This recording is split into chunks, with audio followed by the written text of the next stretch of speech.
Alors, en attendant que les gens soient connectés, nous voulons tourner nos regards vers le Seigneur, le Dieu Tout-Puissant, le Dieu d'Israël, pour lui accorder notre louange et tout honneur.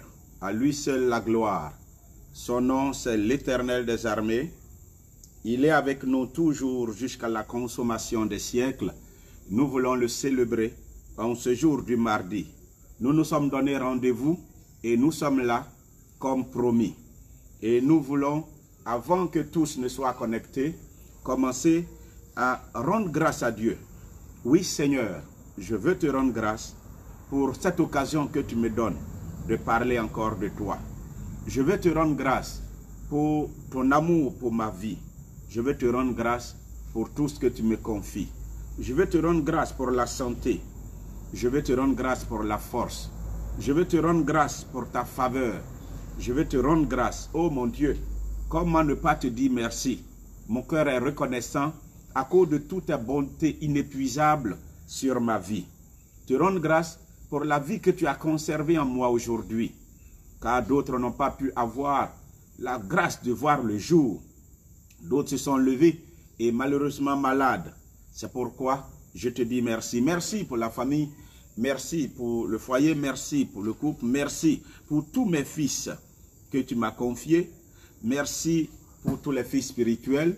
Merci pour ta présence auprès de moi. À cet instant, alors que je m'apprête à donner ta parole, conformément à ce que tu as mis dans mon cœur par ton esprit, reçois ma louange. Car tu es digne de recevoir la louange. Tu es digne de recevoir la gloire. Tu es digne de recevoir l'adoration. Il est écrit en Apocalypse, lorsque les séraphins t'adorent, ils chantent ta gloire en criant « Saint, Saint, Saint est le Seigneur ». Oui, il y a une puissance qui se dégage dans le royaume et tout vibre selon le livre d'Ésaïe. Tout vibre, même les fondements sont touchés car leur voix est puissante. Et je veux en communion avec eux t'adorer en cette nuit. Oui, Éternel, que ton nom soit élevé, que ton nom soit glorifié, que ton nom soit célébré. Tu es digne de recevoir la louange et l'adoration qui vient de mon cœur. Je ne suis pas digne de parler de toi, mais je me tiens dans la poussière de mon néant pour élever ton nom qui est grand, pour élever ton nom qui est puissant, pour élever ton nom qui est glorieux. Loué sois-tu aujourd'hui, loué sois-tu demain et loué sois-tu à jamais. Gloire et honneur à toi, Seigneur. Merci pour ta miséricorde sur ma vie et surtout merci parce que tu es là pour nous faire du bien. Tu es là pour manifester ta grâce. Béni soit ton nom à l'instant pendant que je te parle. Loué sois-tu aujourd'hui et toujours. Je t'aime, Seigneur mon Dieu. Répands ton esprit sur moi. Répands ton esprit sur tous ceux qui nous suivent. Répands ton esprit en ce lieu. Fais de ce lieu un lieu de manifestation de ta gloire. En ce jour où nous allons parler de la reconstruction de notre vie. Car nous avions pris conscience d'avoir échoué et tu nous as promis de nous aider. Seigneur, tu es le même hier, aujourd'hui et toujours. Sois dans le cœur de chacun et bénis-nous. Merci, toi qui es avec nous maintenant jusqu'à la fin des temps. Oh, loué sois-tu et béni sois-tu, Seigneur. Que ceux qui sont avec moi ici disent Amen. Amen. Gloire à toi, Seigneur. Je veux t'adorer, ô Paraclet. Saint-Esprit, viens et remplis ma vie. Je veux t'adorer, ô Paraclet. Saint-Esprit, viens et remplis ma vie. Je veux te louer, ô Paraclet. Saint-Esprit, viens et remplis ma vie. J'ai tout laissé pour te servir. Saint-Esprit, viens et bénis ma vie. Alléluia.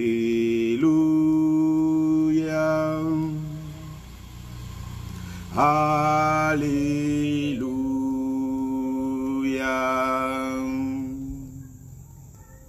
Alléluia.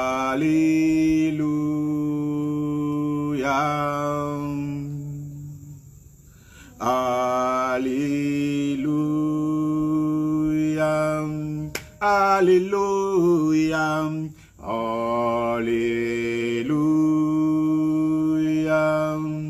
Alléluia. Alléluia.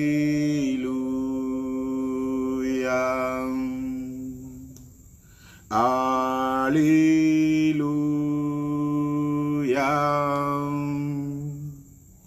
Alléluia. Que Dieu ajoute bénédiction à tout ce que nous allons faire et que cela soit source de grâce pour toi. Que quelqu'un reçoive cette bénédiction déjà au nom puissant de Jésus-Christ. Dis Amen.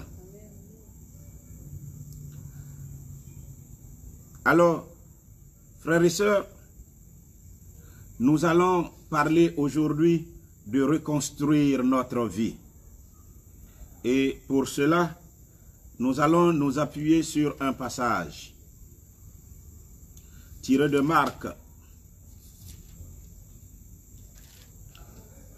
Marc au chapitre 5e, à partir du verset 1er. Si tu es avec tes frères et tes sœurs, dis à ton voisin, la reconstruction de ta vie est nécessaire. Et je crois qu'elle est plus que nécessaire. Parce que certains ont échoué et Dieu n'a jamais échoué lui. Il veut les remettre en selle. Nous allons nous appuyer donc sur ce passage de Marc au chapitre 5e. Il est intitulé comme suit, un démoniaque guéri. Ils arrivaient sur l'autre rive de la mer dans le pays des Géraséniens.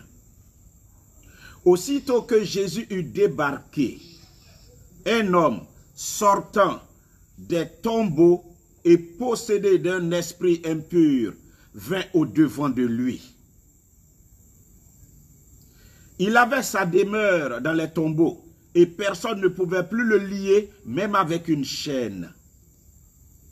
Car souvent il avait eu les fers aux pieds et avait été lié de chaînes, mais il avait rompu les chaînes et brisé les fers, et personne n'avait la force de le dompter. Il était sans cesse, nuit et jour, dans les tombes et sur les montagnes, criant et se meurtrissant avec des pierres. Il vit Jésus de loin, accourut, se prosterna devant lui et s'écria d'une voix forte, « Que me veux-tu, Jésus, Fils du Très-Haut? Je t'en conjure, au nom de Dieu, ne me tourmente pas. » Car Jésus lui disait, « Sors de cet homme, esprit impur. » Et il lui demanda, « Quel est ton nom? » « Légion est mon nom, lui répondit-il, car nous sommes plusieurs. » Et il le suppliait instamment de ne pas les envoyer hors du pays. Or, il y avait là près de la montagne un grand troupeau de pourceaux en train de paître. Et les démons supplièrent Jésus en disant, « Envoie-nous dans ces pourceaux, afin que nous entrions en eux. » Il le leur permit. Dis à ton voisin, Jésus leur permit cela. Et les esprits impurs sortirent, entrèrent dans les pourceaux, et le troupeau se précipita du haut de l'escarpement dans la mer. Il y en avait environ 2000, et ils se noyèrent. Ceux qui les faisaient paître s'enfuirent et répandirent la nouvelle dans la ville et dans les campagnes. Les gens allaient voir ce qui était arrivé. Ils vinrent auprès de Jésus et virent le démoniaque, celui qui avait eu la légion, assis, vêtu et dans son bon sens, et ils furent saisis de crainte. Que quelqu'un acclame la parole de Dieu.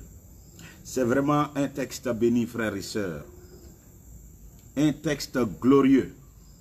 Un texte, lorsque nous le lisons, nous découvrons toujours la puissance de Dieu, la puissance du Seigneur qui est à l'œuvre. Nous voyons cela et nous disons, comme Dieu a bien fait de venir en ce monde. Hier, plutôt avant-hier, je regardais un film. Et à l'issue du film, c'était pratiquement la fin. Je suis resté là et je ne pouvais m'empêcher de dire merci à Jésus. Je lui ai dit merci 3 fois. C'était la première fois que ça m'arrivait. C'était un film où on voyait les Incas. Le titre c'est Apocalypto. C'est un film qui retrace la vie des Incas longtemps avant que l'évangile ne soit arrivé là-bas dans l'Amérique du Sud. C'est un film qui a été fait par Mel Gibson encore, celui-même qui a fait le film de la Passion du Christ. Apocalypto retraçait leur vie, leur joie de vivre qui m'avait touché. Ils vivaient dans la nature. Ils étaient au contact avec la nature, l'Amazonie. On pouvait voir leur peau. Ils ne se cachaient que les parties intimes et c'était tout. Avec tellement de percements au niveau de leur langue, de leur nez, de leurs oreilles, de leurs lèvres, de tout, toutes les parties de leur corps. On peut voir des scarifications partout avec des figures géométriques sur tout leur corps. Mais ils étaient en symbiose avec la nature. Ils étaient pleins de joie et de vie. Ils allaient à la chasse. Ils se nourrissaient de cela, de la cueillette et de la chasse. Lorsque, en même temps, dans ce même lieu, il y a une autre tribu, toujours les mêmes Incas, qui eux sont venus de loin, sont venus les attaquer. Les attaquer très tôt le matin. Eux tous, ils dormaient encore. Et quand ils furent attaqués, ils n'ont pas eu le temps de se défendre. Ils ont tué beaucoup. Ils ont fait tout le reste des prisonniers. Ils ont emporté les femmes et les hommes. Et ils ont abandonné les enfants à la merci de la nature. C'était des enfants. Et quand ils sont allés, qu'ils sont arrivés, un long voyage, d'autres sont morts en route, ils étaient attachés comme des prisonniers. Ils étaient attachés, ligotés depuis le cou jusqu'aux pieds. Et ils étaient obligés de passer dans la forêt, de gravir la montagne, de passer dans les grandes eaux de l'Amazonie. Et lorsqu'ils sont arrivés au lieu, il y avait une grande assemblée qui était en liesse. D'autres étaient sous la conduite de certains esprits. C'était tout un monde. Il y avait un grand autel qui était là, bâti. Et je crois que c'était l'autel de leur divinité. Et je m'en suis souvenu lorsque Marie a apparu à Juan Diego et qu'elle a demandé que sur cette montagne on bâtisse un sanctuaire. Je me suis rappelé, lorsque je regardais ce film-là, l'avènement donc de l'évangile. Parce que le type d'adoration que je voyais m'avait chagriné. Tous ces hommes qui étaient venus ne devaient même pas servir en tant qu'esclaves. On devait les tuer en l'honneur de leur Dieu. Alors comment on les tuait? On les peignait de bleu. C'était une peinture qui est faite par les femmes. On les séparait, on séparait les hommes des femmes. Les femmes sont livrées, données à ceux qui sont les hommes là pour qu'ils les prennent comme des femmes. Et puis les hommes, eux, sont envoyés, convoyés sur les hauteurs. Et là-bas, il y a un autel sur l'autel. L'autel du sacrifice. Et si cet autel-là, c'est ta poitrine, c'est-à-dire ta tête doit prendre de l'autre côté, tes pieds de l'autre, et ta poitrine était au milieu de l'autel. Et le prêtre, le sacrificateur, a le coutelas de pierre en main, et il devait soulever, montrer ça à sa divinité, qui lui était là, la divinité elle était là avec un visage monstrueux. Et pendant ce temps, d'autres sont sous emprise démoniaque, et il faisait des incantations. Et lorsqu'il arrive à transpercer la poitrine, il déchirait tout, il broyait tout, il met la main et il arrache le cœur pendant que tu es vivant. Et il montre le cœur à sa divinité. Et par la suite, on dépose comme dans un récipient où il y a du feu et ça commence à fumer. Et alors, on va déposer maintenant sur un autre sanctuaire, un autre lieu où ça va fumer pour faire du parfum. Et pendant ce temps, la personne est morte, pratiquement. Et avant qu'elle ne ferme les yeux, un autre est là avec un couteau, on coupe la tête. Et une fois la tête est coupée, c'est depuis le haut. Ça doit rouler comme un ballon jusqu'à tomber sur la terre là-bas. Et il y a d'autres, c'est tout un service organisé qui recueillait la terre, et plutôt la tête, et qui allait mettre ça sur un pic, juste au pied de l'autel. Et le corps est jeté depuis le haut maintenant, et le corps va être convoyé pour être jeté dans une grande fosse. Quand j'ai vu ça, j'ai dit, voici ce qui se faisait. Merci à Jésus d'être venu. Parce que nous-mêmes, nous n'avons aucune idée de ce qui se faisait aussi en Afrique. Et Jésus est venu pour libérer les captifs. Parmi eux, il y a un qui a pu s'échapper. Et comment? Il était sur l'autel. Et lorsque on a soulevé le coutelas de pierre et qu'on devait le transpercer, le soleil qui brillait tout de suite est devenu obscur. Et donc, ceux qui étaient dans les incantations et remplis d'esprits bizarres ont commencé à remuer la tête. Il faut que la lumière vienne pour dire qu'ils ont accepté, les esprits ont accepté. Et pendant qu'il avait le couteau, tout est devenu noir jusqu'à ce qu'ils comprennent que l'esprit ne le voulait pas. Donc ils ont dit, il doit mourir autrement, il ne peut pas mourir sur l'autel. Et là-bas où il devait mourir, on leur dit de s'enfuir. Et pendant que tu t'enfuis, on lance les flèches, on tire il y avait tellement de pièges. Si tu as pu t'échapper, alors tu t'es échappé. Mais pratiquement, personne ne s'échappait. Il a été touché par la flèche, mais il a pu partir. Et je crois que c'était très significatif, frère. Voici, si tu avais vécu en ce temps-là, ton sort. Si tu avais vécu il y a 1000 ans, il y a 2000 ans en Afrique, voici ton sort. Il y avait un peuple très sauvage. Il y avait des adorations qui se faisaient. Il y avait des sacrifices humains qui se faisaient. Aujourd'hui, nous pouvons ne pas comprendre cela. Mais l'homme est un loup pour l'homme. À l'époque, de telles adorations se faisaient. Au temps d'Abraham, les mêmes adorations se faisaient. Et c'est pourquoi Dieu a dit à Abraham, abandonne ta parenté, abandonne ton pays, quitte ta famille et va où je te montrerai. Parce que Dieu ne voulait plus de sacrifices humains. Les autres divinités en ont tellement pris et l'heure était arrivée pour Dieu de se révéler aux hommes. Quand ta vie est ainsi hypothéquée, tu ne peux que dire merci à Dieu de ce que tu sois né en plein 21e siècle, 20e siècle, 21e siècle, où il y a comme une évolution dans la civilisation, où Dieu s'est révélé aux hommes, où Jésus-Christ est venu pour que tout cela ne soit pas ton sort. Beaucoup de divinités étaient adorées ainsi. Et aujourd'hui, nous sommes en train de parler de la reconstruction de notre vie. Pourquoi? Parce que le mardi passé, nous avons parlé de cela. Il est question aujourd'hui d'un démoniaque. Regardez ce que sa vie est devenue. On dit qu'il était démoniaque. On dit qu'il sortait des tombeaux. On dit qu'il était possédé d'un esprit impur.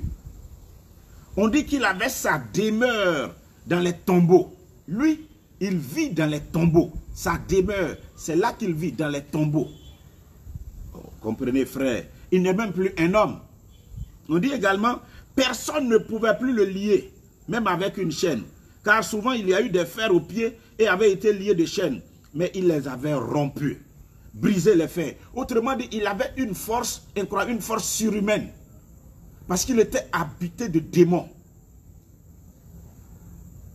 On dit qu'il était sans cesse, nuit et jour, dans les tombes et sur les montagnes, criant. Il passe son temps à crier, à crier. On dit criant et se meurtrissant avec des pierres. Donc, il passe son temps à libérer des cris, comme les loups, comme les lions. Il crie, il pousse des cris seulement, il n'est plus un homme. Et en plus, on dit, prenant aussi des pierres et il se taillarde, il se blesse. Voilà tout le jour, toute la nuit, ce qu'il savait faire. Et il va voir venir Jésus. Il va voir venir Jésus. La Bible dit, il a couru, mais il s'est prosterné devant lui. C'est là le commencement doit se faire. Il te fallait rencontrer Jésus. Parce que certains ont échoué aussi dans leur vie comme ça. Certains ont été réduits en esclavage, possédés par des démons puissants, des esprits impurs, et leur vie ne ressemble à rien. Certains sont liés, attachés, on ne peut rien faire pour eux. Spirituellement, ils sont liés. Il était possédé par des esprits. Il était un homme comme toi et moi, mais regardez sa finalité. Plusieurs personnes n'arrivent plus à vivre, à s'épanouir, parce que spirituellement, ils sont sous le sort de certains sortilèges, certaines malédictions, certaines influences démoniaques, ou parfois même par des possessions, ou des dominations sont en eux, ou sont à leur trousse. D'autres ont été livrés à des autels. Et alors, ils ont beau faire tout ce qu'ils peuvent faire, ils n'arrivent pas. Ils n'arrivent pas à faire quoi que ce soit. Certains ne peuvent pas comprendre leur vie. Comment se fait-il que, malgré leur beauté, ils ne peuvent pas se marier? Malgré leur intelligence, ils ne peuvent pas avancer à l'école? Malgré leur bonne volonté, leur détermination, leurs affaires ne peuvent pas marcher? Malgré leurs relations, ils ne peuvent pas percer? Ils ne comprennent pas. Ils ne peuvent pas comprendre. Ce qu'ils oublient, c'est qu'un homme, avant d'être matériel, il est esprit d'abord. Il est esprit. Et Dieu, il a plu à Dieu de lui donner ce corps matériel pour qu'il soit maître de la création matérielle. Il a plu à l'Éternel de faire cela. Alors, comprends bien. Aujourd'hui, quand tu as été détruit ainsi, quand il n'y a plus de vie pour toi, est-ce que tu peux avoir encore la chance ou l'espoir de revivre? Est-ce que tu le peux? Et c'est justement de ça qu'il est question. Certains ont vraiment conscience d'avoir échoué dans leur vie. Quand je parle de ta vie est comme une maison à construire. Ta vie est comme une maison à construire. Mais vous savez, on ne construit pas la maison partout. On construit la maison, on ne construit pas la maison dans l'air. On construit la maison sur un appui solide, sur la terre. Mais avant d'aller construire ta maison, la première des choses, il faut trouver le territoire. Mais tu ne peux pas trouver une terre et aller bâtir ta maison dessus. Aller bâtir ta maison dessus. Avant de bâtir ta maison, la maison de ta vie, sur une terre, sur un terrain, il faut que tu t'appropries le terrain, il faut que tu sois le propriétaire terrien. Il faut que tu aies le droit de le faire. Tu as le droit de propriété. Et avoir le droit de propriété sur le terrain a une grande signification dans notre vie.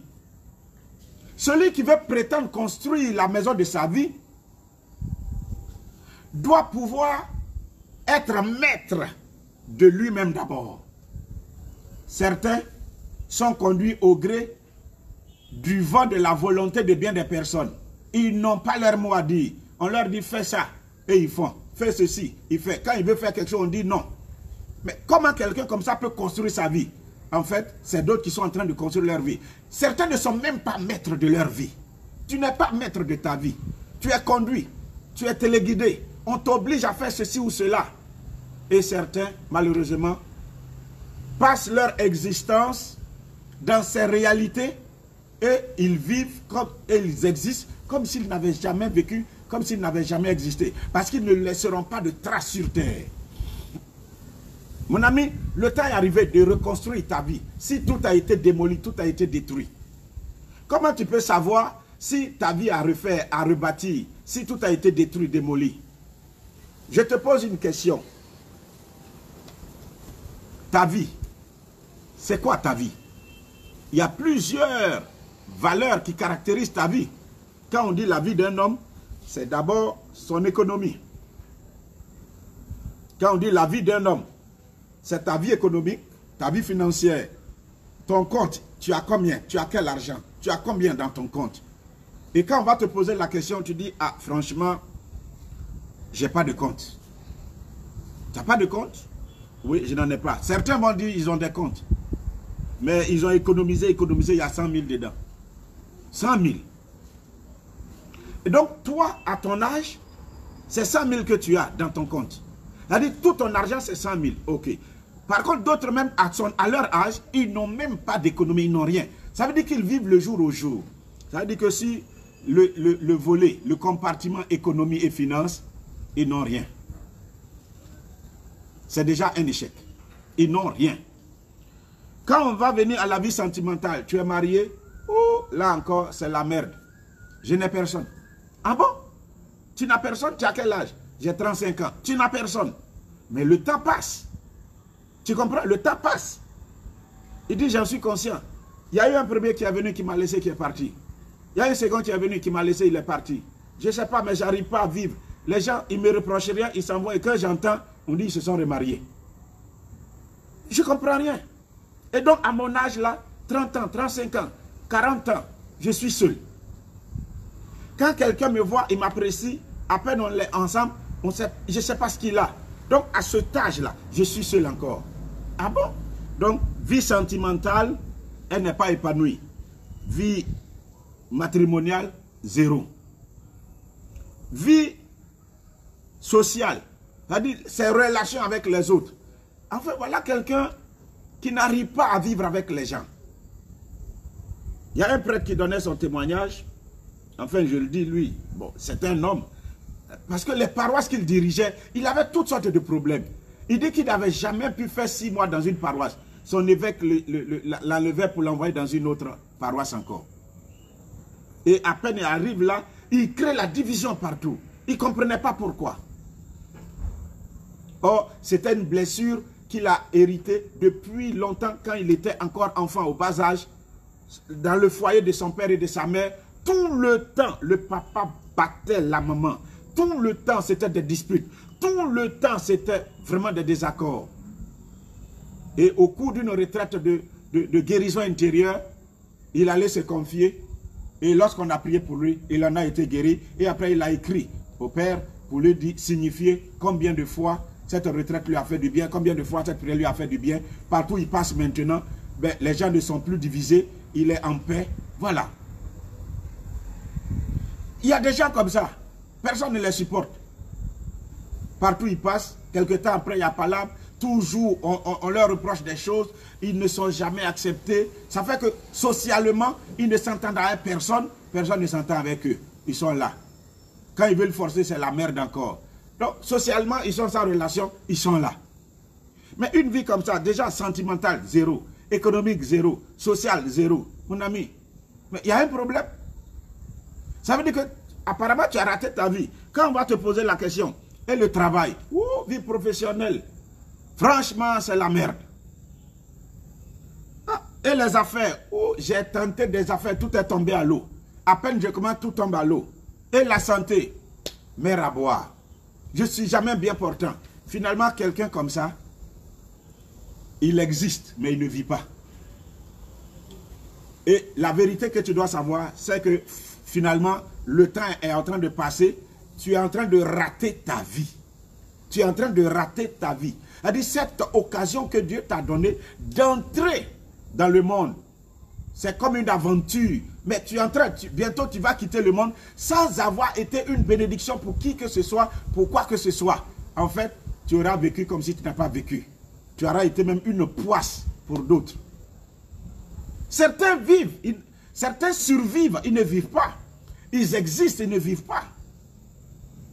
Et quand tu es en train de rater ta vie ou tu as raté ta vie comme cela, est-ce qu'il y a possibilité pour toi de te rattraper? Alors quand on voit le cas du démoniaque de Génézareth, tout était abîmé en lui. Est-ce que c'est possible qu'il redevienne un homme sain et qu'il reprenne le goût à la vie, qu'il devienne un homme normal? La Bible dit il a rencontré Jésus. Il a rencontré Jésus. Il a vu Jésus de loin. Il a couru vers lui et il s'est prosterné devant lui. En fait, ce n'était pas lui. Vous voyez, frères et sœurs, quand il va se prosterner, alors un dialogue va commencer et qui va nous faire prendre conscience de l'existence de certains démons dans sa vie. Mon frère, je te pose une seule question, mais avant de te la poser, la question est la suivante, je préfère la poser d'ailleurs. Est-ce que les ossements desséchés peuvent-ils reprendre vie? Est-ce que tel que tout est détruit dans ta vie, tout est possible encore pour toi de revivre à nouveau? C'est une question qui a été posée par Dieu à Ézéchiel, le prophète, au chapitre 37e. Ces ossements desséchés peuvent-ils reprendre vie? Il dit, toi seul, Seigneur, tu le sais. Il dit, convoque, appelle l'esprit. Oui, c'est possible. Et je te dis, même si ta vie est disloquée, tout est détruit, il n'est pas tard pour toi. Que quelqu'un me dise Amen. Dis, tout est possible pour celui qui baisse sa foi en Dieu. Dis à ton propre cœur, tout est possible pour moi au nom de Jésus-Christ. Oui, tout est possible pour toi. Tout est possible pour celui qui met sa foi en Dieu. C'est possible pour toi que tout reparte à zéro. C'est pourquoi le mardi passé, j'ai parlé de la nouvelle naissance. Mais avant d'aborder cela, je vais te faire comprendre une chose. Parce que nous sommes toujours très pressés de dire que nous avons échoué. De dire que nous avons échoué. Est-ce que quelqu'un m'écoute? L'échec, tu as échoué par rapport à quoi? C'est vrai, je te fais comprendre la notion de l'échec aujourd'hui. Mais je te pose une question. Tu as échoué. Quand les gens disent, toi là, mais tu as échoué ta vie, tu as échoué par rapport à quoi? Je ne veux pas que tu sois distrait. C'est celui qui nous a créés. C'est celui qui nous a fait. Qui détermine lui seul notre raison d'existence. Personne ne t'a créé. Les gens en venant dans le monde, eux-mêmes, ils ont pris conscience que toi-même tu existes comme eux. Ce n'est pas eux qui t'ont créé. Donc, ils ne peuvent pas dire que tu as raté ta vie et que tu crois. En fait, je veux que tu fasses attention. Il faut toujours faire attention par rapport à l'appréciation des autres sur ta vie. Est-ce que quelqu'un m'écoute? L'appréciation, le jugement que les gens ont sur ta vie, tu peux le prendre, mais ne sois pas épouvanté par rapport à ça. Ça parce qu'on dira que tu as échoué ta vie, que tu vas croire et commencer à être désespéré. Est-ce que tu as regardé Moïse? Quand Moïse a fui les Égyptiens et qu'il est parti au pays des Madianites, il avait échoué, oui ou non? Les Égyptiens vont dire il a échoué. Voilà quelqu'un qui était destiné à être roi, un pharaon ici, et qui est parti. Et pourtant, pour Dieu, il n'a pas échoué. Il était dans le plan de Dieu. Que quelqu'un dise que j'ai compris. Parce que ce qui t'arrive n'est pas forcément échec pour Dieu. Ça peut être échec pour les hommes, mais pas pour Dieu. Quand Jésus-Christ est mort sur la croix, les gens étaient en train de se lamenter. Un homme de bien, il était venu pour nous sauver. Il a dit qu'il allait nous libérer, nous délivrer. On l'a mis à mort. Nous, on a pensé même qu'il allait tout faire pour descendre. Mais il est mort, ils l'ont tué. Et ils étaient dans la désolation. C'était les disciples d'Emmaüs. Et Jésus-Christ va, comme ils étaient là à comprendre, va prendre le temps de leur expliquer. Et il va se révéler à eux. Et là, ils comprennent que c'est lui. Et il l'invite à manger. Ils vont manger. C'est quand il a fait le service de la table, la bénédiction, qu'ils se sont rendus compte que c'était vraiment lui. Et là, il disparaît à leurs yeux. Jésus est à nouveau vivant. Est-ce que les ossements desséchés que tu es, tout est détruit si ta vie peut reprendre vie? Jésus-Christ dit de te dire aujourd'hui, détruisez cet âme, en 3 jours je le rebâtirai. Autrement dit, c'est possible pour toi que tu repartes à nouveau dans la vie. Dis-moi Amen fort. C'est possible pour toi que tu repartes à nouveau dans la vie. Mais là, il faut rencontrer le maître de la vie. Et son nom, c'est Jésus. Il dit, je suis la résurrection et la vie. Celui qui croit en moi, même mort, il vivra. Et je dis, c'est possible pour toi que tout soit reconstruit. Quand Jésus, Marie, Joseph, ils ont fui la Palestine, ils ont fui Israël pour aller en Égypte. Ils avaient échoué. Le peuple va dire oui, on voulait les tuer. Donc ils ont fui. Jésus a fui avec sa maman et son père adoptif. Ils ont fui pour aller en Égypte. Et pourtant, ils n'avaient pas échoué selon Dieu. Ils étaient dans le plan de Dieu. Est-ce que quand Jésus est mort à la croix et que Satan riait et que les Juifs riaient, jusqu'à ils disent que son sang retombe sur nous, Jésus avait échoué quand il est mort à la croix? C'est ce qu'ils pensent. Et la Bible va dire, s'ils avaient su, si Satan avait su, si ces ouvriers du diable avaient su, ils n'auraient pas crucifié le roi de gloire. Car au travers de sa mort à la croix, Jésus-Christ voulaient racheter toutes les âmes au prix de son sang qui devait couler. S'ils avaient compris cette leçon, ils n'allaient pas crucifier Jésus. Mais il était trop tard. Ils l'ont crucifié, son sang a coulé. Donc ce n'était pas un échec. En fait, c'est la sagesse qui bâtit la maison. Et tu as une maison de ta vie à bâtir. Si tu permets à Dieu de bâtir cela, tu n'échoueras jamais. Dieu sera avec toi et tout ira pour de bon avec toi. Que quelqu'un me dise Amen. Est-ce que Joseph en Égypte, quand Joseph, il a été attrapé, jalousé par ses frères, il a été vendu, on a même menti sur lui, il était un esclave, on a menti, on dit qu'il a violé, on l'a mis en prison, il avait échoué sa vie, apparemment, c'était une vie lamentable, on va dire qu'il a échoué, comme ce démoniaque de Génézareth. Est-ce que sa vie a échoué? Oui, il a une loque humaine, il a échoué. Et pourtant, c'était le plan de Dieu. Parce que le peuple des Hébreux devait se retrouver en Égypte. Et il fallait que sa vie soit ainsi. Mon ami, je veux dire à quelqu'un qui m'écoute, tu n'as pas échoué. Tu es dans le plan de Dieu. Dis-moi Amen fort. Tu n'as pas échoué. Tu es dans le plan de Dieu. Tu ne peux pas comprendre pour le moment. Mais tu es dans le plan de Dieu. Et Dieu va manifester sa puissance dans ce que tu es. Un jour, ils sont venus voir Jésus. On lui a dit, ton ami que tu aimes, il est malade, il est sur le point de mourir. Viens lui imposer les mains. Il dit, il ne va pas. Mon ami, longtemps tu es en train de prier. Longtemps tu es en train de prier celui que tu aimes, celui en qui tu crois, Jésus. Mais il n'est pas encore venu. Dans tes prières, dans tes jeûnes, ta situation sentimentale ne change pas. Ta situation professionnelle, les affaires, rien ne change.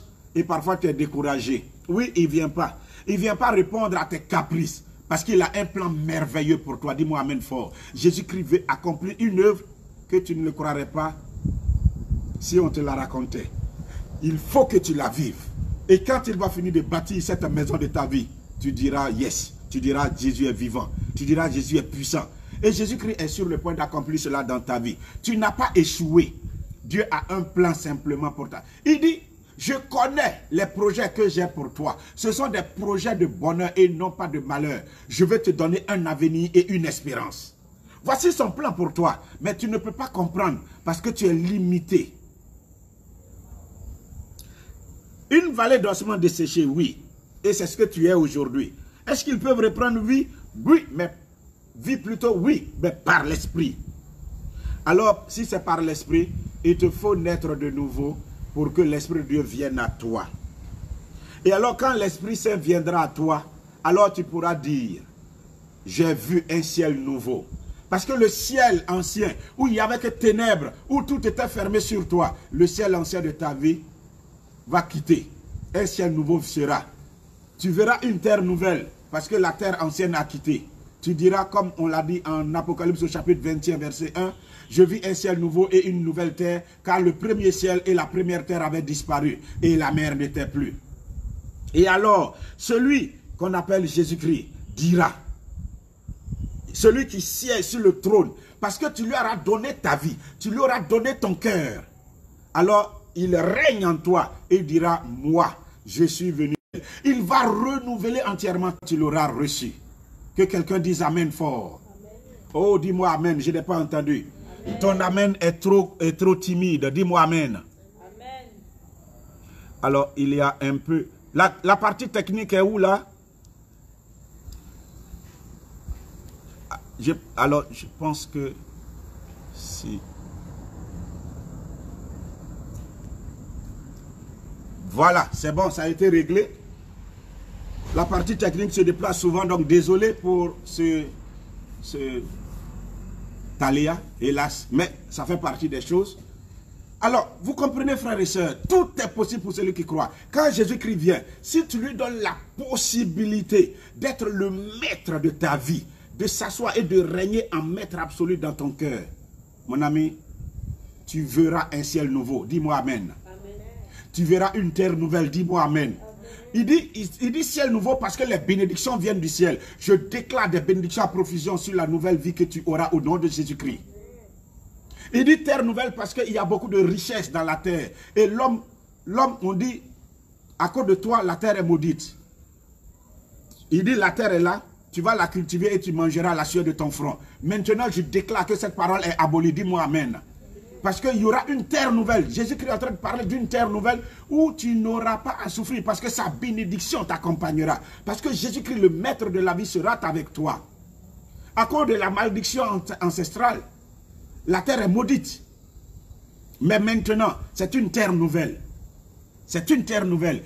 Je fais de la terre nouvelle de ta vie une terre où il n'y a pas la désolation. Ce ne sera pas une terre désertique.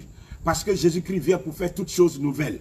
Les richesses de la terre seront ton partage. Les bénédictions du ciel seront ton partage. Et tu comprendras que celui qui est en Christ, il est une nouvelle création. Les choses anciennes sont passées et toutes choses deviennent nouvelles. Dis, je reçois cette bénédiction au nom de Jésus.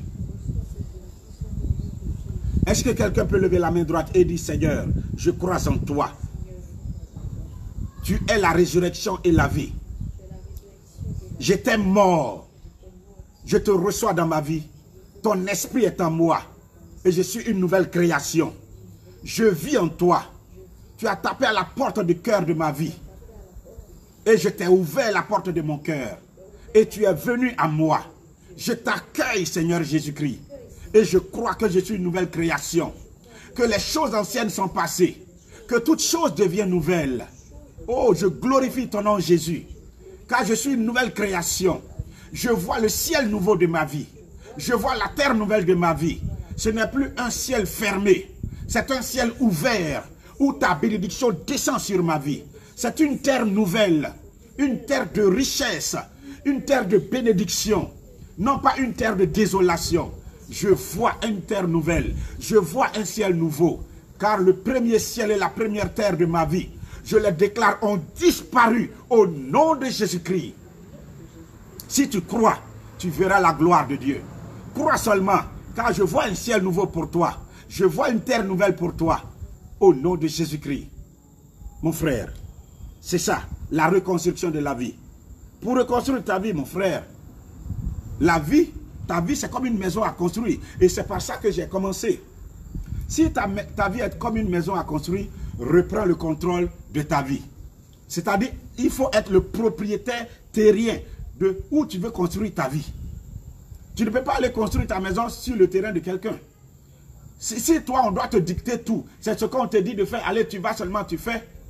Tu n'as même pas de volonté propre, alors tu as échoué. Il faut veiller sur ton cœur plus que tout. Sois maître de toi-même. Est-ce que quelqu'un peut dire, moi? Je vais vous entendre. Dis moi. Et dis ton nom. Désormais, je suis à Jésus-Christ. Je suis à l'Éternel des armées. Je suis au roi des rois. Je suis au maître de la vie. Et il me fait maître de moi-même. Il me donne toutes mes facultés pour que je sois maître de moi-même. Son esprit me remplit et je ne dépends plus de qui que ce soit. J'ai retrouvé ma volonté. J'ai retrouvé ma force. J'ai retrouvé mes capacités. J'ai retrouvé mes facultés intrinsèques, personnelles. Et je dis, ce que je veux faire, je le ferai dans la sagesse de Dieu, au nom de Jésus-Christ.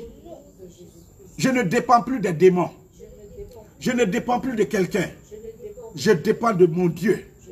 Et je dépends de moi-même. Au nom de Jésus. Je suis le propriétaire terrien de ma vie.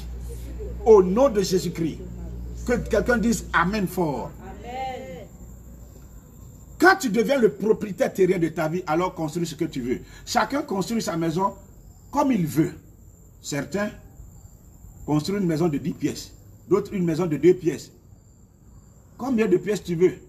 Alors, les différentes pièces dans la maison que tu veux construire sont composées de ta vie sentimentale, de ta vie économique, de ta vie professionnelle, de ta vie familiale, de ton bien-être, ce que tu manges, comment tu t'habilles, ta santé. Tu vois tout ça, ça fait partie de la vie. Il y a la chambre principale, il y a plusieurs autres pièces. Vous voyez, ta vie sociale, tes relations avec, donc il y a une chambre pour amis, pour étrangers. Ça, c'est la vie sociale, ça. Il faut leur réserver un bon accueil. Donc, tout ça, ça compose les différentes pièces de ta vie. Est-ce que tu as pensé à ça? Sans oublier que quand on construit une maison, c'est l'Éternel qui est le premier. Donc il faut lui réserver une pièce. On dit en Matthieu au chapitre 7, à partir du verset 24, que l'homme qui entend la parole de Dieu, qui la médite et qui la met en pratique, il est semblable à quelqu'un, voilà, je peux vous le lire, semblable à un homme prudent qui a bâti sa maison sur le roc. Or, Jésus, on l'appelle le rocher des âges. Il a bâti sa maison sur le roc. La pluie est tombée, les torrents sont venus, les vents ont soufflé et se sont portés sur cette maison et n'est pas tombée, car elle était fondée sur le roc. Il y a des gens, ils ont commencé à construire leur vie en comptant sur leur beauté. Comme je suis belle, je vais me marier. D'autres même ont compté sur les produits, sont allés se rendre clairs, pensant que c'est ça qui va éclairer leur vie. Malgré que tu es clair et que tes coudes sont noirs ou verdâtres, avec des nerfs qui te traversent verdâtres, tu as vu quelqu'un qui s'est approché de toi, ils n'ont pas peur de toi, tu es devenu salamandre. Tu comptais sur tes relations, ton papa même se cherche, ta maman se cherche, tes oncles là, est-ce qu'ils sont existants? Mon ami, compte sur Dieu. La Bible même maudit celui qui met sa confiance en quelqu'un. Il dit, compte sur Dieu. Que Dieu soit tout pour toi, qu'il soit ta force, qu'il soit ton guide. Vous voyez? Donc, dans la maison de ta vie, il y a plusieurs compartiments. Mais est-ce que tu n'as pas remarqué quelque chose? Avant de construire cette maison-là, quand tu vois le terrain, première des choses, tu vois des arbres dessus, oui ou non? Mais il faut couper les arbres. Quand tu as fini de couper les arbres, il y a les souches, non? Oui ou non? Il faut enlever les souches.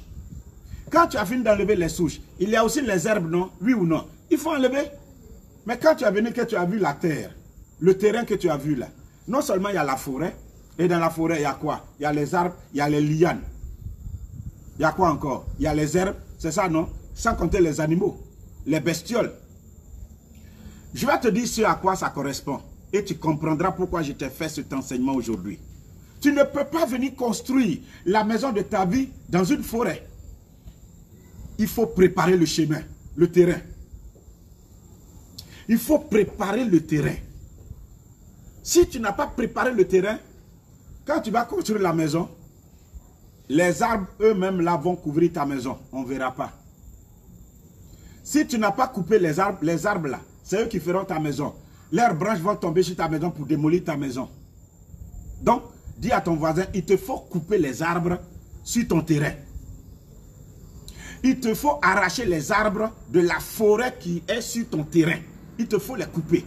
Mais quand tu as fini de couper, tu ne t'es pas rendu compte que les arbres étaient positionnés sur leurs souches. Les arbres, qui sont-ils? Je vais te le faire comprendre aujourd'hui. Les arbres, la forêt est symbolisée par l'ensemble de tous les esprits qui étaient adorés dans la vie ou dans la famille d'où tu es issu. Avant que tu ne viennes sur le terrain, que tu as vu le terrain là, il y a des gens à qui le terrain appartenait et tu allais acheter le terrain. Donc, quand tu es né, il faut savoir que tu es né d'une famille. Et cette famille n'est pas supposée adorer le Dieu que toi tu dis tu as rencontré maintenant. En fait, les différents arbres. Jésus même a dit qu'il était un arbre, non? Vous comprenez? Il a dit que Israël était une vigne aussi, non? Vous comprenez? Ça veut dire quoi? En réalité, chaque arbre que tu vas voir est le symbole d'un esprit. Il est le symbole d'un esprit. Donc, l'ensemble de tous ces esprits qui ont été adorés par la famille sont sur le territoire de la vie, de ta vie ou que tu veux construire. Donc, si tu veux construire ta vie, premièrement, il faut faire une délivrance, un exode. Il faut te libérer de leur emprise. Malheureusement, certains sont venus, ils n'ont pas considéré tout cela. Pour eux, esprit ou pas esprit, alors ils sont venus construire. Alors qu'on adore les esprits là dans la famille. On adore tel esprit, on adore l'esprit du serpent, on adore l'esprit du crocodile, on adore l'esprit des dragons, on adore l'esprit du lion, on adore l'esprit des forêts, on adore l'esprit des eaux. Et tout ça sont adorés dans la famille. Toi, tu es venu te dire, Jésus m'aime, je le sais. Moi, Jésus devant moi, le monde derrière moi. Moi, je ne veux pas vos esprits là. Je ne vais pas les adorer. Et tu es là, pourtant sur le territoire que tu as pris, tu n'as pas établi Jésus dedans. Tu dis, Jésus m'a sauvé, Jésus m'a sauvé, c'est bon. Mais le territoire là, les arbres, les forêts là, sont là. Les arbres sont là, la forêt est là. Vierge, il y a les lianes, il y a toutes sortes de bestioles dedans. Mais ça va finir par détruire la maison que tu veux construire. C'est pourquoi, malgré que tu sois marié aujourd'hui là, comprends bien ce que je te dis. Malgré que tu as eu un homme, il est parti, il a eu... Mais ils sont partis, pourquoi? Parce que les esprits les combattent. J'ai reçu une dame. 26 ans après qu'elle a eu son enfant avec son homme qu'il a abandonné, qui est parti, quand elle est venue, elle n'était pas... Elle ressemble à rien. Elle dit elle ne peut pas se marier, elle ne peut pas avoir d'argent. Tout son âme, malgré qu'elle soit professeure, mais elle va même à l'école à pied. Et elle est tout le temps en tapette. Elle est tout le temps en tapette. Alors, qu'est-ce qu'elle va dire? Il faut prier pour moi. Modérateur, il faut prier pour moi. Et lorsqu'on a commencé, l'esprit là, il a commencé à parler. Il dit, qu'est-ce que nous, on lui veut? Mais qu'on le dérange, qu'il est avec sa femme. Comment quelqu'un qui est avec sa femme, il va permettre qu'un autre homme vienne? Donc tous ceux qui sont venus, il les chasse. Tu comprends maintenant? C'est-à-dire sur le territoire de ta vie, là, il y a d'autres qui existaient avant. Et toi, tu les as laissés là, et tu veux aller chercher un autre. Il ne va pas accepter. D'autres n'ont même pas fait de délivrance. Il dit non, je vais travailler, je vais avoir beaucoup d'argent, je vais me marier, je vais faire ceci, cela. Eux, ils sont là, ils t'attendent, ils te regardent. Parce que tu as décidé de ne plus les honorer. Donc quand tu ne les honores plus, eux-mêmes ils se dressent contre toi. Ils ne t'ont pas appelé d'aller adorer ton Jésus, hein, mais tu as dit, tu ne veux plus les honorer. Parfois, on vous appelle, on dit, ah, au village, là, on vous réclame. Il y a tel esprit, il y a tel génie, on l'adorait. Et toi-même, tu es en ville, là. Tu passes ton temps dans l'église, mais tu fais rêve où tu te retrouves dans l'eau ou dans la forêt du village. Tout le temps, quand tu rêves, tu te vois dans la place publique du village ou dans la maison où tu as grandi, tu étais enfant. Et ça ne te dit rien. En fait, tu dois retourner. C'est-à-dire, ils veulent que tu retournes. Il y a comme des réclamations. Les esprits te réclament. Tu fais partie de leur milieu. Et tu as voulu voyager, où tu es arrivé au loin là-bas, au Canada, au Japon, en Chine, ou je ne sais où, au Vietnam. Le monde, l'espace n'est rien, la distance n'est rien. Ils te retrouvent là-bas. Et ils vont te montrer que tu dois leur rendre des comptes. Et comme tu ne veux pas faire, ils bloquent ta vie. Ils bloquent ta destinée. Mais le monde spirituel est un monde de législation, on respecte le droit. Les lois sont là pour être appliquées. Ils savent qu'ils ont droit de t'influencer. Pourquoi? Parce que tes aïeuls, tes grands-parents avaient fait des accords. Et ils ont adoré ces esprits qui ont poussé, qui ont grandi dans ta vie. Pour pouvoir les adorer, il y a des autels qui ont été bâtis. Alors, quand tu coupes un arbre, il y a un autel qui est là. Certains viennent dire, non, non, moi, je suis allé voir telle personne, ils ont prié, ils ont fait ma délivrance, hein, mon ami. Les autels sur lesquels les esprits ont été adorés, là. Quand tu dis, esprit impur, sors, sors, sors, sors, tu as bavé, tu es tombé, tu as crié, tu as lâché, tout cela, c'est bien beau. Quand tu es revenu à toi, là, les autels ont été détruits. Parce que ce sont les autels même qui créent les réclamations. On n'a pas démoli les autels. Et les autels réclament, les autels parlent. L'autel continue de parler contre toi. Les autels sont là-bas. Qu'est-ce que c'est qu'un autel? C'est le lieu de communion avec les esprits, les divinités là. Ça peut être un arbre, ça peut être une forêt, ça peut être une rivière, un marigot, un fleuve. Les autels, ça... Il y a beaucoup d'autels. Il y a beaucoup d'autels. Désolé, il y a des gens qui perturbent par des appels. Alors, vous devez comprendre cela, frères et sœurs. Il ne suffit pas de dire esprit battant. Les autels sur lesquels ils ont été adorés là, tu dois détruire. Comme Gédéon. Quand l'ange est venu le voir, l'ange a dit, va détruire l'autel de Baal d'abord. Et après avoir détruit l'autel de Baal, tu vas bâtir l'autel de Dieu. Et c'est ce qu'il a fait. Ça lui a valu toutes sortes de problèmes, mais il l'a fait. Et la gloire de Dieu s'est manifestée à nouveau. Toi, tu n'as pas détruit les autels de ta vie. Tu n'as même pas bâti un nouvel autel sur ta vie pour établir une connexion avec Dieu. Tu dis Jésus m'aime. Jésus t'aime. Il y a la vérité. mes frères. Les autels parlent contre nos vies. Mais une forêt, j'ai dit, il y a des, comment on les appelle, des lianes, non? Les lianes sont les symboles des liens. Et qui n'a pas eu de lien? Pour d'autres, les liens là, ce sont des liens par les noms. Ton nom là, ton nom est un lien avec l'esprit. Parce que quand tu es né là, on a préféré t'appeler du nom même de l'esprit. Pour qu'il soit en accord avec toi. Il y a un lien par le nom. Il y a un lien par les objets qu'ils t'ont donné, que tu as gardé chez toi, les cadaris, les ceci. Tu les as enterrés, non? Tu as dormi en mettant sous ton lit, non? Est-ce que tu t'es débarrassé de tous ces objets qui forment des liens avec toi? Tu avais des gourous, tu as leurs photos dans ta maison. Tu n'as même pas jeté ça. Mais ils sont en contact avec toi dans la forêt avant de couper les arbres là.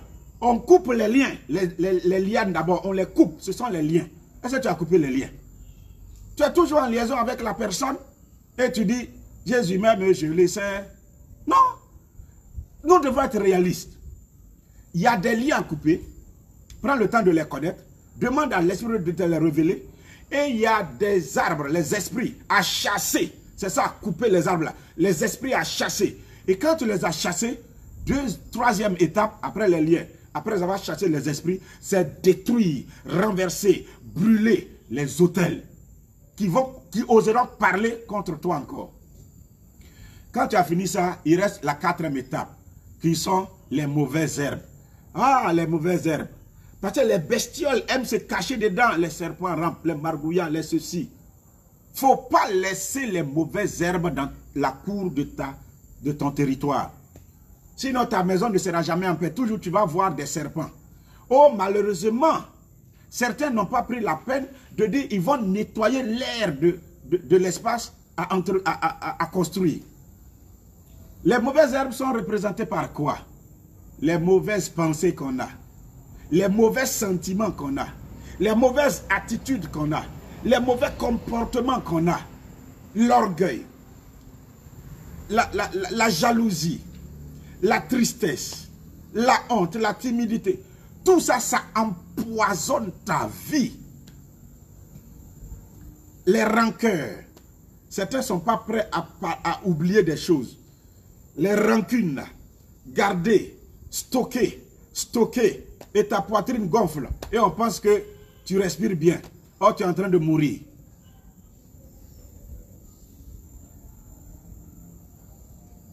Tu vois? Construire une maison demande beaucoup de choses. On a l'impression que c'est un jeu. Mais il faut avoir coupé les liens. Dis à ton voisin, coupe les liens. Il faut avoir coupé les arbres. Dis à ton voisin, chasse les démons et les esprits impurs. Et en plus, il faut dessoucher. C'est-à-dire, il faut détruire les autels, les consumer, les renverser dans ta vie. Dis à ton voisin, détruis les autels qui parlent contre ta destinée.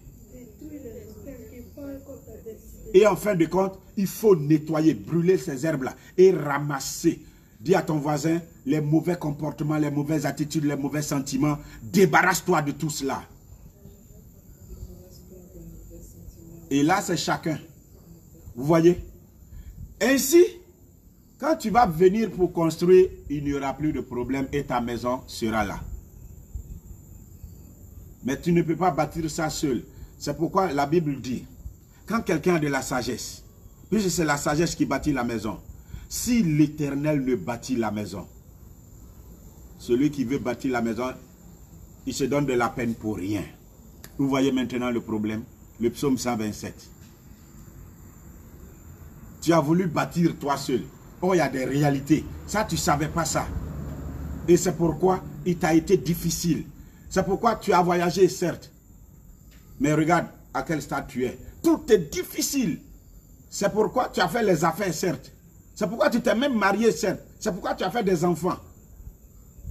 C'est pourquoi tu avais eu l'argent. Mais à quel stade tu es aujourd'hui? Tout est démoli. Est-ce que les ossements desséchés de ta vie peuvent reprendre vie? Oui. Voilà le démoniaque de Génézareth. Tout était détruit dans sa vie. Mais le démoniaque a réussi. Quand il a vu Jésus, il a couru, mon ami, Cours vers le roi des rois, le Seigneur des seigneurs. Celui qui te dit aujourd'hui, je viens pour faire toutes choses nouvelles. En fait, les démons ont peur de lui et de lui seul. C'est de lui seul qu'ils ont peur.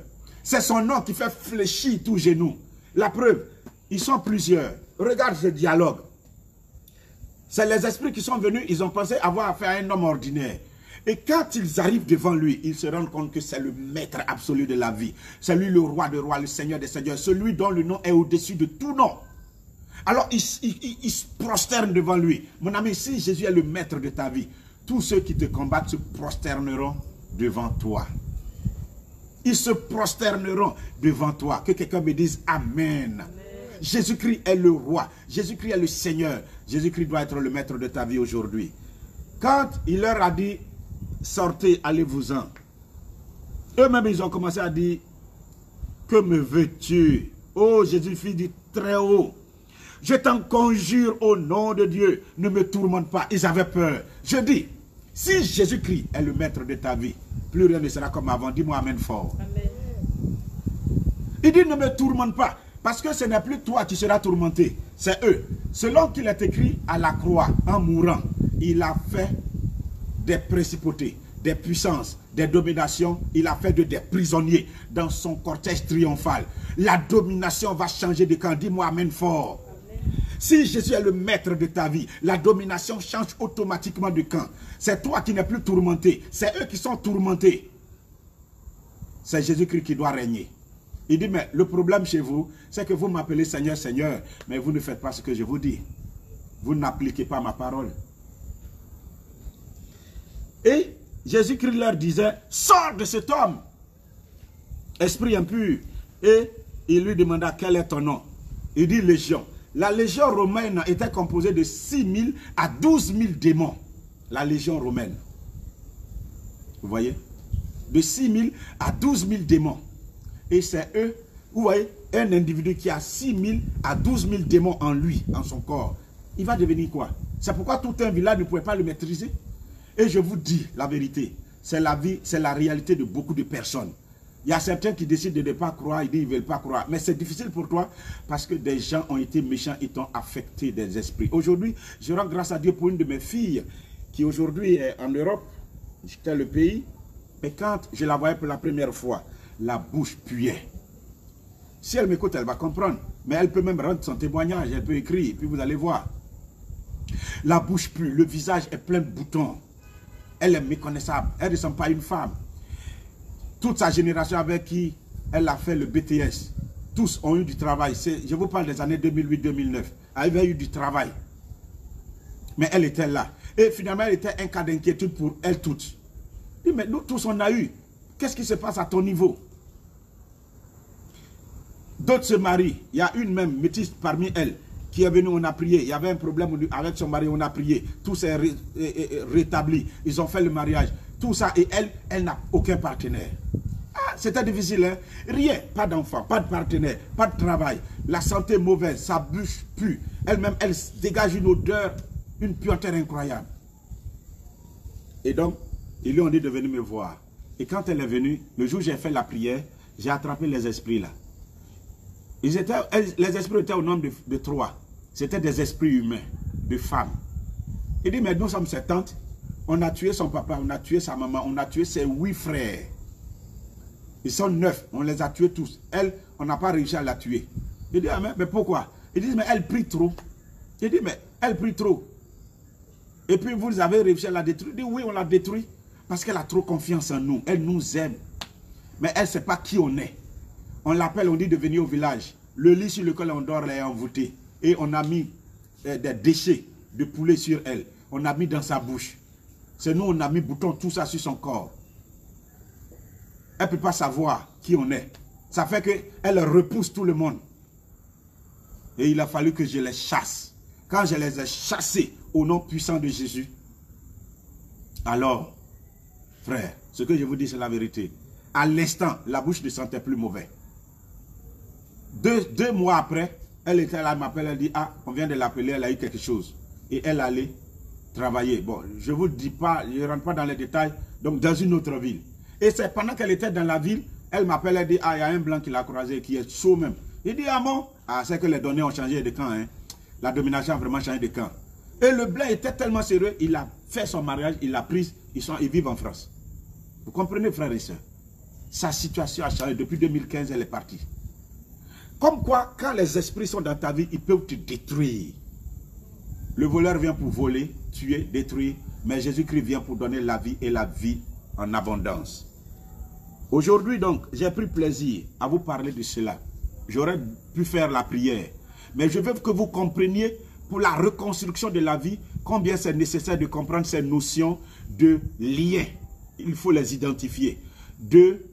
D'esprit qui habite depuis la famille. Selon le livre de Lamentations, chapitre 5, à partir des versets 1er, il est dit, nos pères ont péché.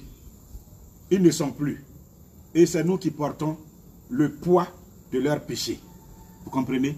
Tout ce qu'ils ont eu à faire là, nous portons le poids. Alors, je veux que tu comprennes cela. Je veux que tu comprennes cela. Tout ce qui a été fait sur le territoire de ta vie, il faut qu'on abatte les arbres.